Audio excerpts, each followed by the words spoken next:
Heavy Metal Death Can is from first-time developer Crufts Productions, and it's described as a retro-inspired survival horror game set on a submarine in an alternate late 1970s Swedish setting.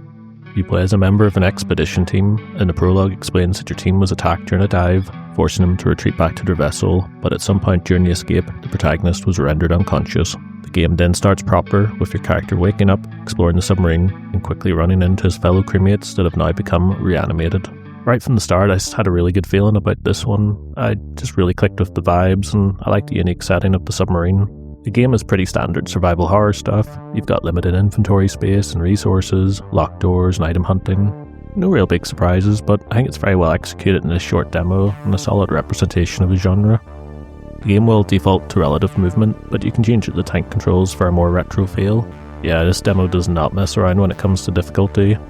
You'll just be thrown straight to the wolves before you've even found a weapon.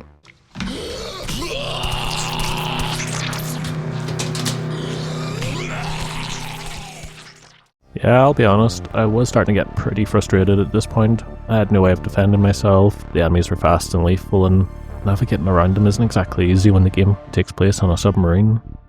However, I did persevere after some bad starts, and I'm glad I did. Once I got a weapon and some ammo for it, I was off to the races and I started having a much better time. The atmosphere of the submarine is very, very strong, and I think the developers have done a great job not making it all just look and feel the exact same. I'll be curious to see how that holds up with the full game, but so far I'm very impressed. I came across one small glitch that's probably worth reporting, which left me completely stuck on the spot when I tried to pick up an item, and I had to restart the demo from the very beginning. These sorts of things are expected from early demos though, and I didn't run into any other issues. Despite my initial difficulty getting into the groove of the game, I think this is probably one of my favourites from the batch of horror games previewed from Next Fest, and I'm definitely excited to try the full game when it surfaces.